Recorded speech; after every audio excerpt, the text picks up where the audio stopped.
The wind moved across the empty land, carrying dust and the faint smell of burnt metal. The colony had been abandoned months ago after battles between different species had turned the place into a ruin. The buildings were broken, the fields dry, and silence covered everything except for the crack of Elias's boots as he walked carefully across the ground.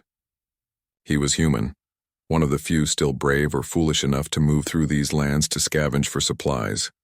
Elias had learned long ago that silence could hide danger, but today it hid something else.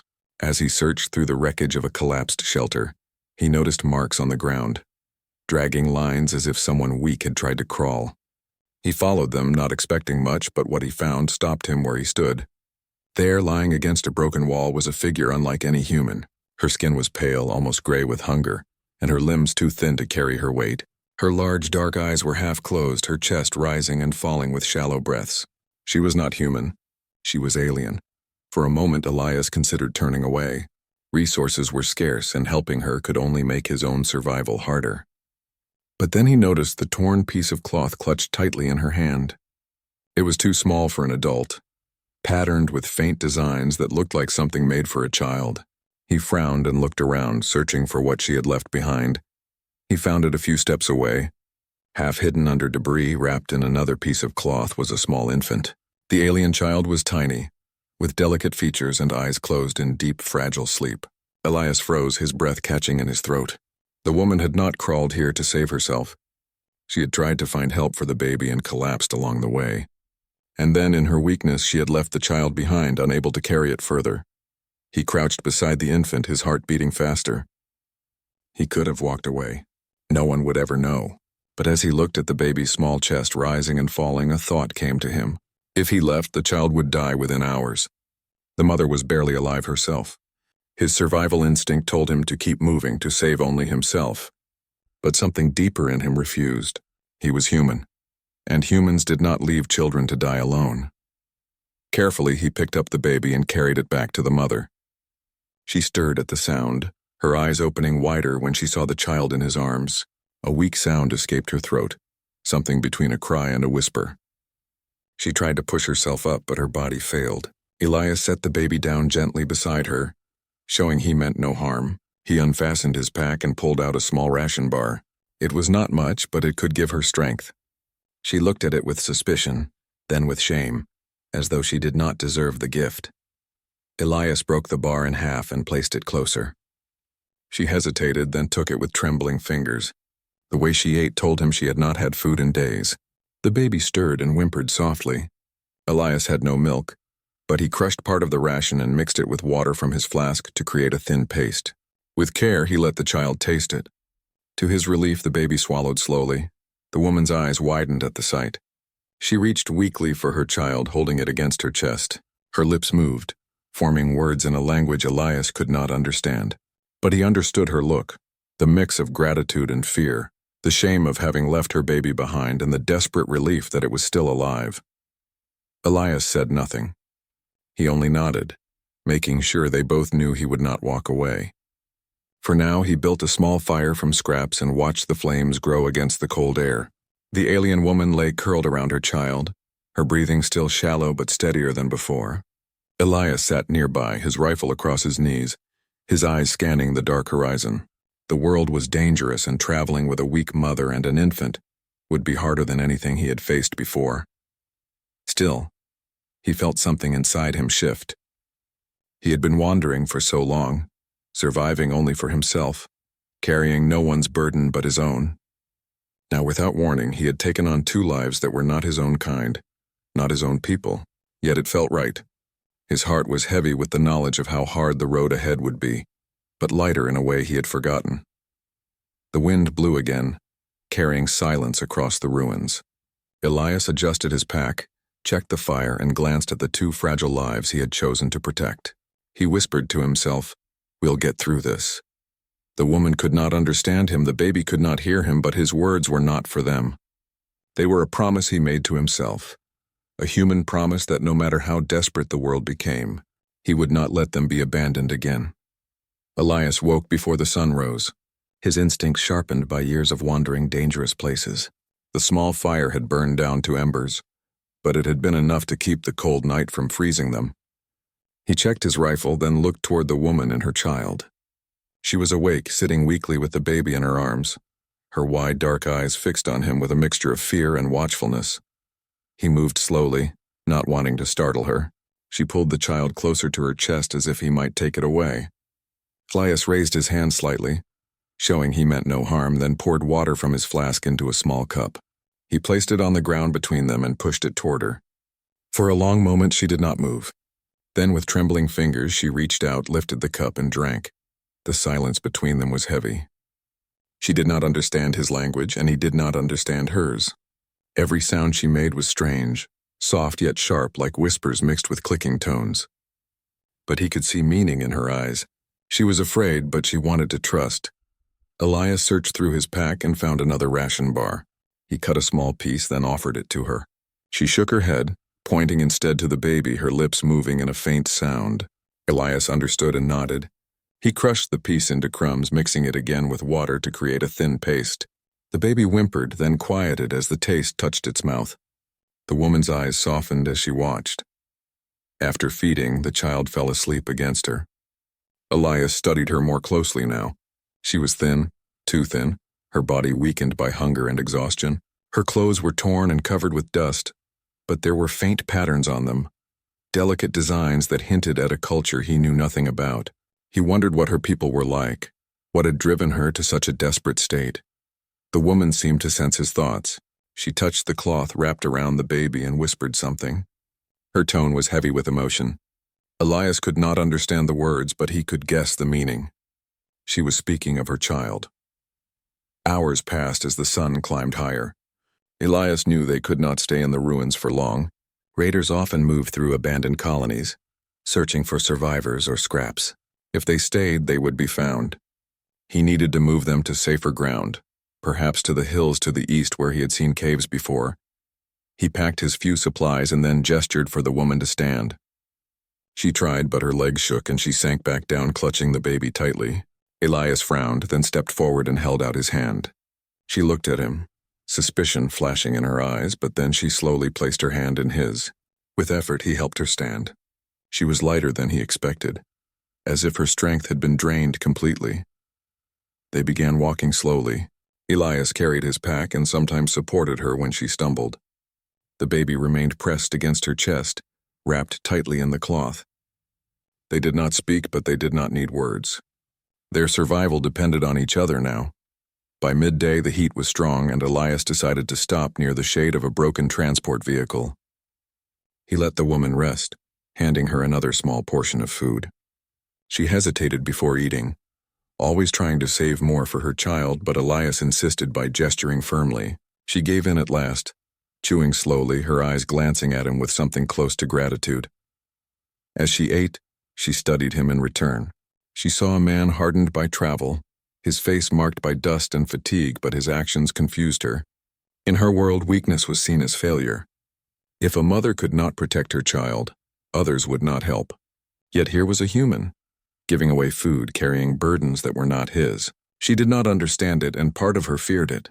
But another part, hidden deep within, began to feel something else, hope. The baby woke and made soft sounds. Elias crouched beside them, watching with quiet interest.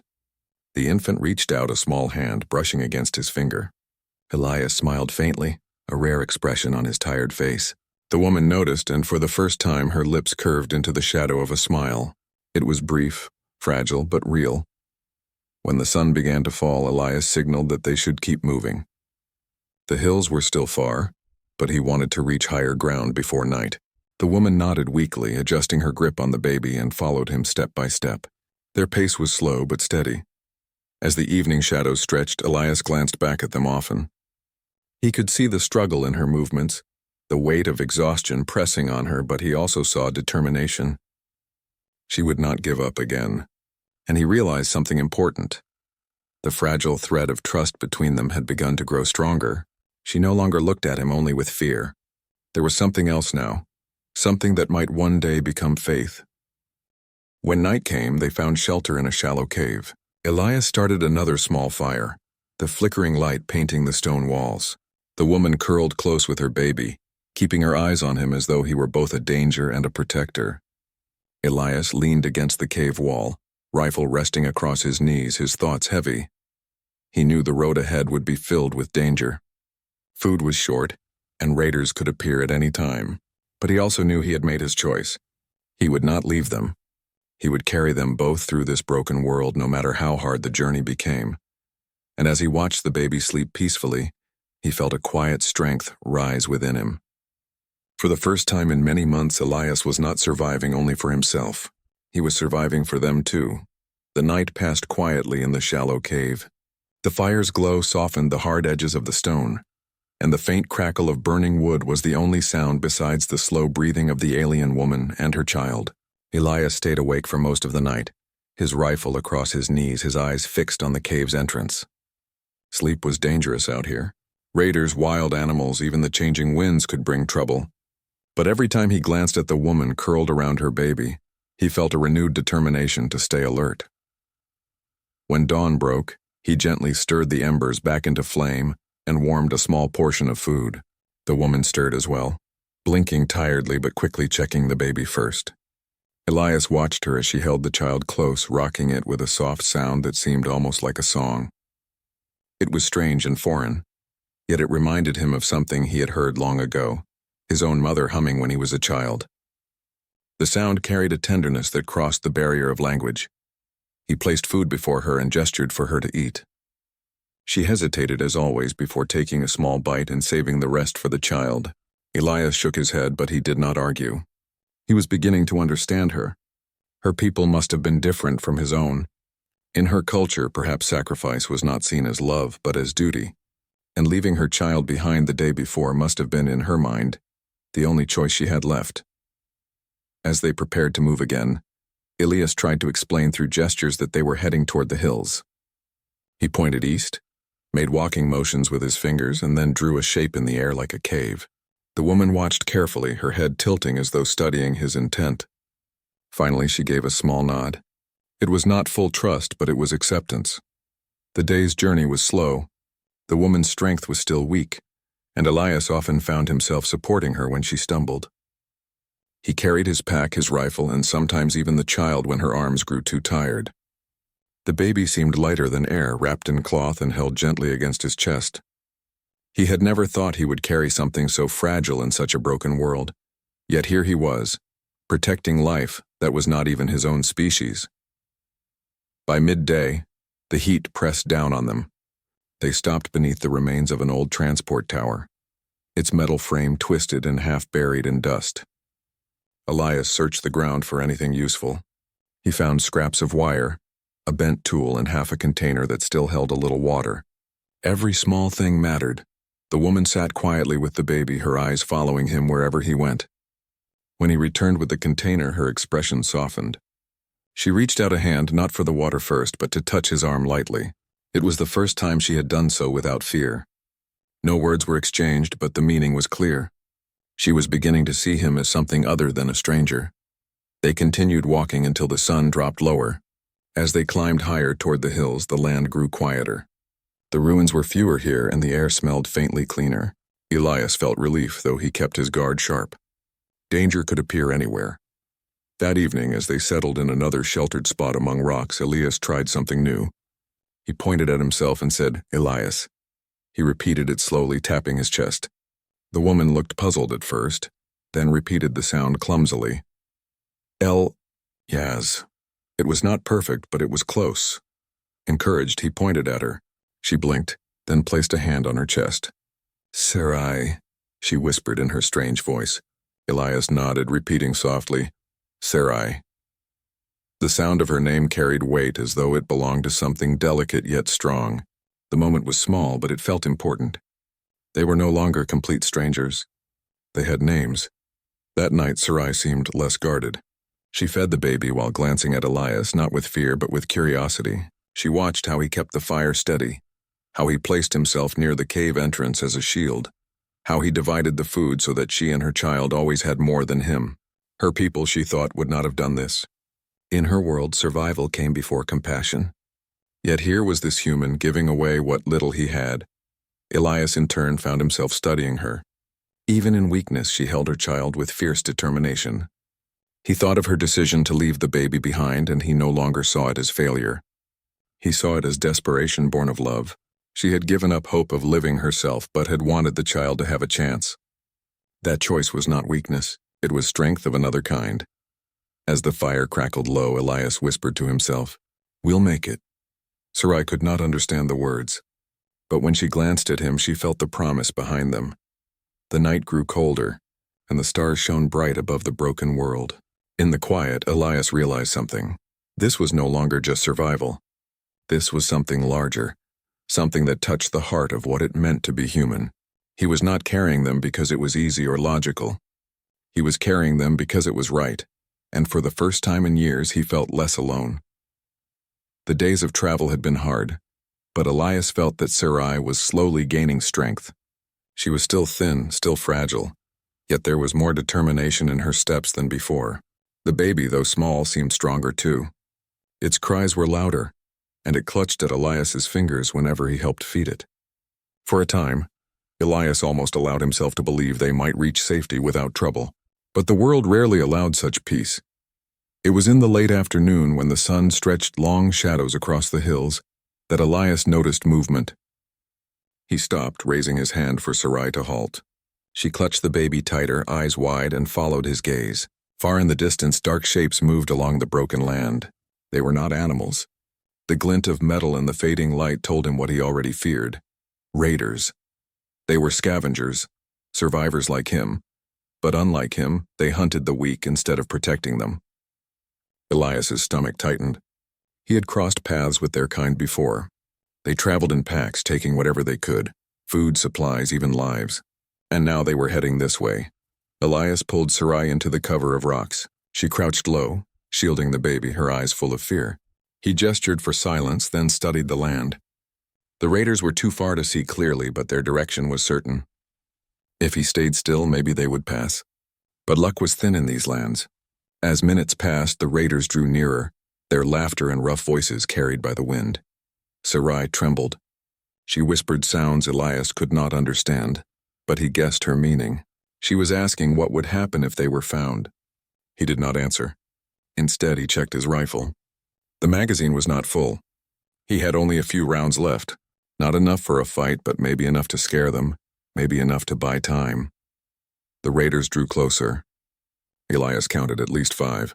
They were armed with blades and old rifles, their faces hidden beneath cloth masks. They moved with the confidence of predators. When they saw the smoke of the small fire Elias had made earlier, they laughed and quickened their pace. Elias knew hiding was no longer possible. He stepped forward from the rock, standing tall in the open. His rifle was raised, pointed directly at the approaching figures. His voice rang out across the silence. "That's far enough." The raiders slowed, surprised to see only one man blocking their way. For a moment, they seemed uncertain. But then one of them laughed harshly, lifting his weapon lazily. "Just a human," the tone seemed to say, even if Elias could not understand the exact words. Behind him, Sarai tightened her hold on the baby. Her heart pounded. She wanted to pull him back, to beg him not to stand alone, but something in his stance silenced her. He was unshaken, as if the danger only made him stronger. One raider stepped forward and shouted something cruel. His eyes flicked toward Sarai and the baby hiding behind the rocks. The others laughed, mocking the sight of such a burden. Elias's grip tightened on his rifle. His voice was steady. "They're not yours, leave."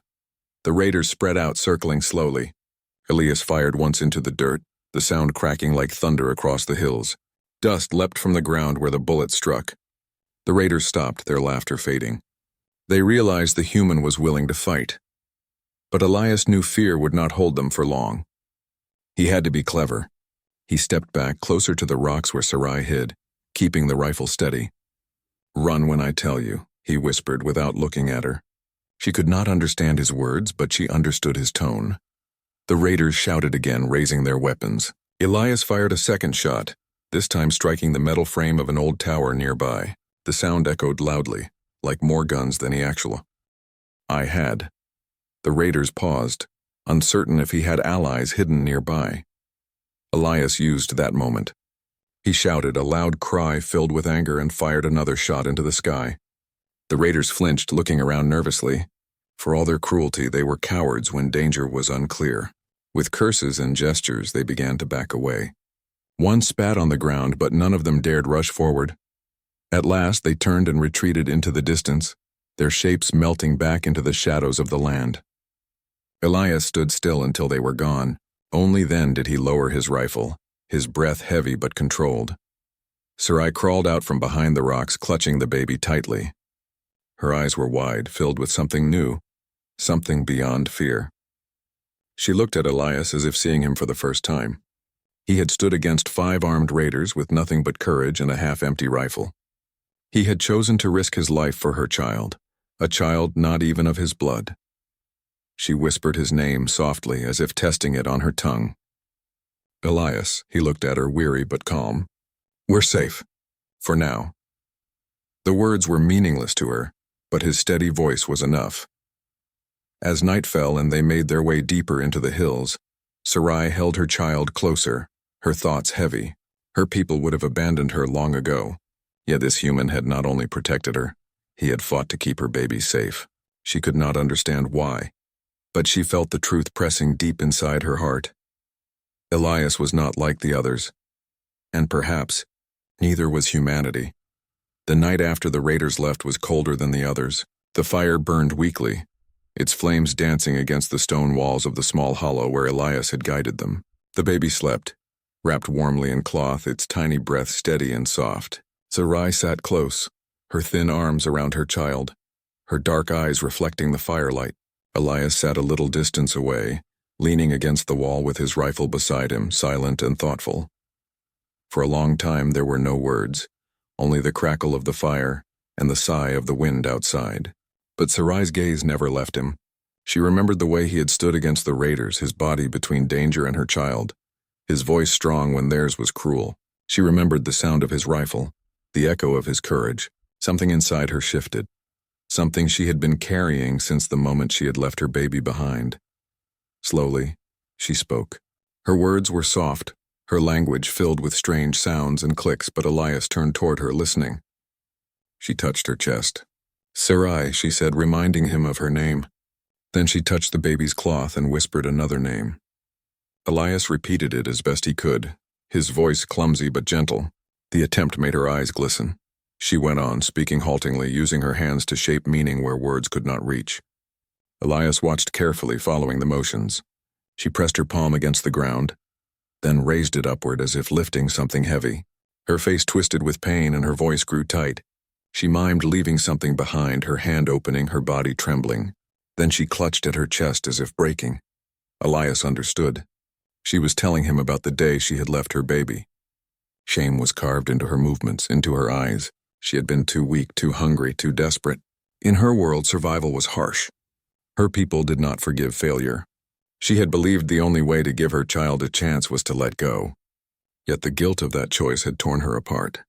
She had expected death to claim her soon after, carrying with it the weight of her failure as a mother. When she finished, her head bowed low, and her shoulders shook. The firelight caught the tears slipping silently down her face. She whispered something again and again, a sound full of sorrow. Elias's chest tightened as he watched. He did not need her language to know the meaning.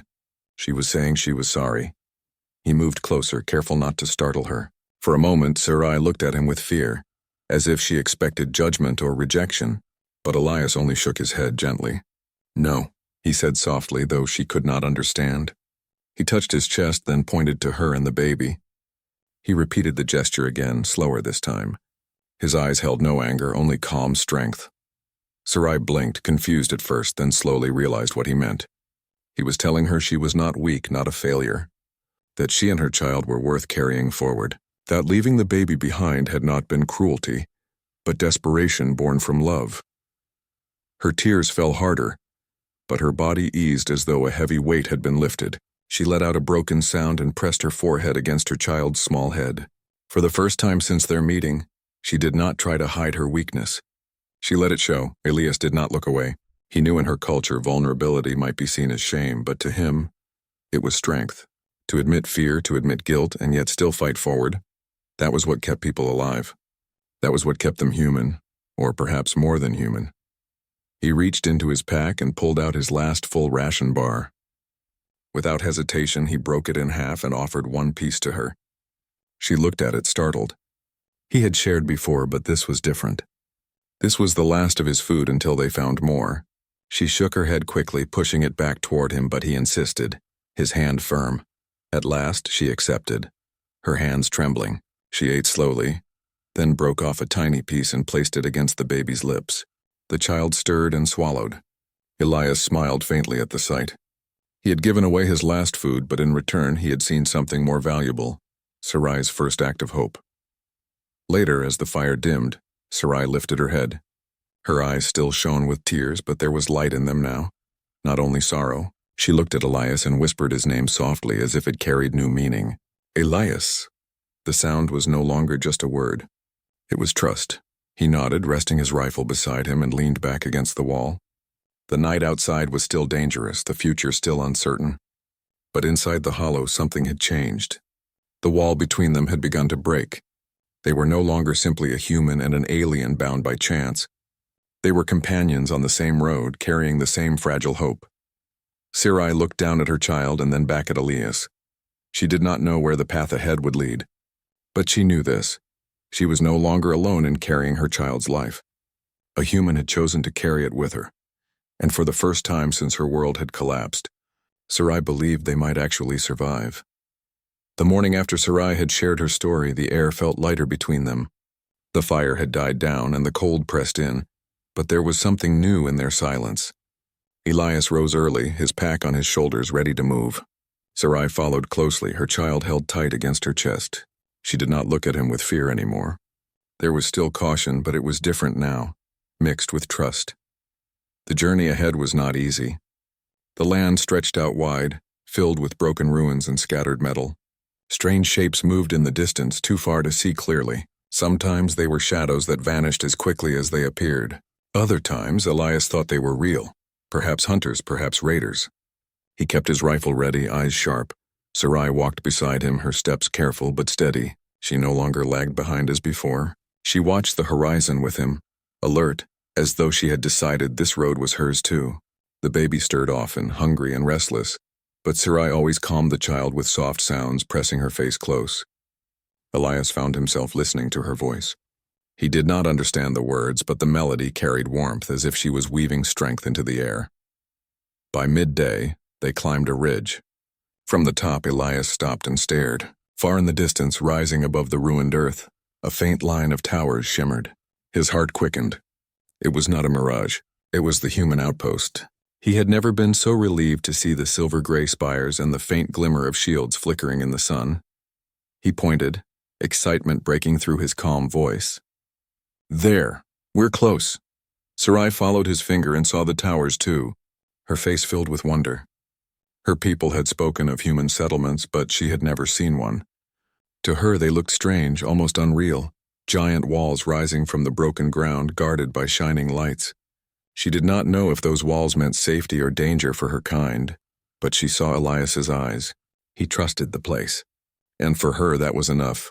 The way down the ridge was long and hard. Sarai stumbled once, nearly falling with her child. But Elias caught her arm and steadied her. She gave him a small nod of thanks. As the sun dipped lower, the towers grew closer, clearer, and stronger. At last, as the sky turned orange, they reached the outer fields. A high wall of metal and stone blocked the way. Human guards stood above, weapons in hand. When they saw Elias, they shouted down with surprise and relief. He had been gone for weeks, believed dead after the raid on his convoy. The gates opened slowly, creaking against the heavy locks. Elias turned to Sarai. She hesitated at the edge of the wall. Her body stiffened, her arms tightening protectively around her baby. The humans above were staring at her with confusion and suspicion. Their voices carried harsh tones, though Elias could not yet hear the words. He stepped closer to her, lowering his voice. It's all right. With me, you'll be safe. She understood some of his tone, if not his language. Still, fear clouded her eyes. To step inside those walls meant to place her life in human hands. Her people and his had never lived side by side. She was an outsider, a stranger carrying a child. What if they turned her away? What if they took the baby from her? Elias saw her trembling. He touched his chest, then pointed to her and the child, the same way he had done the night before. His eyes were firm. He was telling her again he would stand with her. Whatever happened inside, she would not be alone. Slowly, she nodded. Her steps were small, but she moved forward beside him. Together they crossed the gate. Inside, voices rose. Soldiers gathered, their eyes wide at the sight of Sarai. Some whispered warnings, others demanded explanations. Elias raised his hand, silencing them. He spoke firmly, his words strong. He told them she was under his protection, that she had a child, and that without her help he might not have survived. His tone carried the weight of command, though he was not an officer. It was the weight of a man who had endured beyond the walls, who had faced death and returned. The commander, a stern woman with gray streaks in her hair, studied Sarai closely. Her eyes narrowed at the baby, then shifted to Elias. For a long moment, silence hung heavy in the air. Finally, she gave a short nod. She stays. But under your watch. Relief swept over him. Sarai caught his expression and understood. Something had been decided in her favor. She clutched her child tighter, a small breath of hope escaping her lips. That night, they were given a corner inside the outpost. A small space, but warm, with food and clean water. Sarai sat on the floor feeding her baby, while Elias leaned against the wall nearby. For the first time in many days, they were not afraid of the darkness outside. Yet as she looked at the human walls and the guarded doors, Sarai's heart was still uncertain. She was grateful, but she also knew she was not truly one of them. Their eyes followed her, always questioning, always measuring. Only Elias looked at her without judgment. She whispered his name softly again, the same way she had done in the hollow. This time her voice was steadier. Elias turned toward her, and for a brief moment the fear faded. Whatever came next, she believed he would not let go. And for the first time in her life, Sarai wondered if a human could be more family than her own kind had ever been. The outpost was alive with movement. Soldiers patrolled, merchants traded supplies, and children laughed in the small playgrounds. For Sarai, it was strange, almost dizzying. She had never seen so many humans together, so safe, so free from the constant threat of hunger or death. She held her baby tightly, feeling the warmth of its body against hers. The child stirred, eyes blinking, and cooed softly. Elias walked beside her, his eyes scanning the people and the structures, yet every now and then they rested on her. Despite the calm, Sarai's heart was uneasy. The humans looked at her with curiosity and caution. She was not one of them. Her skin, her language, her customs, all were foreign, and yet here she was, allowed into this world only because of Elias's protection. She knew that she could leave at any time, return to the wild lands, and raise her child alone. But the thought of venturing back into a dangerous, empty world filled her with fear. Elias noticed her hesitation. He slowed his pace, placing a hand gently on her shoulder. "It's okay," he said softly, though she could not understand his words fully. His tone carried the meaning. He was offering her a choice, but also his reassurance. She would not be forced into anything. She looked around again at the humans going about their lives, and then down at her baby. The child's small fingers clutched at the cloth wrapped around them. For a moment, Sarai felt the weight of her past choices. The day she had abandoned the baby in the barren lands, the moments of desperation and fear. And now, she realized, she was being offered something she had never imagined. A chance for safety, a chance for a life where her child could grow without constant danger. The commander approached, her steps deliberate. She looked at Sarai and the baby, her expression unreadable. Elias stood between them, his posture calm but firm. The commander spoke, her voice clipped but not harsh. She asked Sarai if she wished to stay, and she could see the expectation in her eyes. Sarai's mind raced. Her instincts told her to protect her child, to keep it close and flee if necessary. But her heart told her something else. These humans, though strange, were offering her protection and care. Elias had fought for her, shared his food, kept her safe through the worst dangers. Perhaps the child could have a better life here than in the wilds. After a long pause, she nodded. It was a simple gesture, but it carried a weight she had not felt in years. Relief. She was choosing life over fear, hope over despair. The commander gave a curt nod, signaling the decision was accepted. Elias exhaled quietly, relief washing over him. He did not speak, but his eyes softened and a faint smile touched his lips. He stepped closer to Sarai and her baby, his presence steadying her. For the first time, she felt truly seen, not as a stranger, not as a burden, but as someone whose choices and life mattered. In the days that followed, Sarai began to learn the ways of the outpost. She watched humans prepare food, care for children, and move with a sense of community she had never known. They did not judge her for being different. They did not mock her for her past mistakes. And in every moment, Elias was there, guiding her, protecting her, showing her the patience and kindness that had kept them alive. The baby grew stronger with each passing day. Its small hands grasped Elias's fingers as easily as Sarai's, and its laughter rang across the small quarters they were given. Sarai's heart swelled with emotions she had buried long ago: gratitude, hope, and the quiet stirrings of trust. One evening, as the sun set and painted the outpost in shades of gold and orange, Sarai held her baby close and whispered softly. Elias sat beside her, watching the horizon. Knowing the journey that had brought them here was now complete, he had protected them both, and in doing so had shown Sarai the truth she could not have understood before. Humans were strong not only in body, but in heart. They fought not just for survival, but for those who could not protect themselves. Sarai looked up at Elias, her eyes filled with something deeper than words. Respect, gratitude, and perhaps the first true sense of belonging she had ever felt. She realized that she and her child were not alone anymore. The human who had saved them both had also given them something more precious than life: hope. Elias did not speak. He did not need to. His presence was enough. Together they watched the sun disappear behind the distant hills, the child nestled safely between them. For the first time in a long time, the world did not feel harsh, empty, or cruel. It felt alive, and for Sarai it felt like home. And in the quiet of that evening, as the stars appeared one by one above the outpost, Sarai understood something she had never thought possible. The universe was vast and often dangerous, but there were beings, humans, whose hearts were wide enough to carry more than their own survival. Elias had been one of them, and through his actions, he had shown her that sometimes the greatest power in the galaxy was simple, steadfast compassion. She pressed her child close, and for the first time she smiled freely. Life was uncertain, the future unknown, but in that moment she knew they had been given a chance not just to survive but to live, together.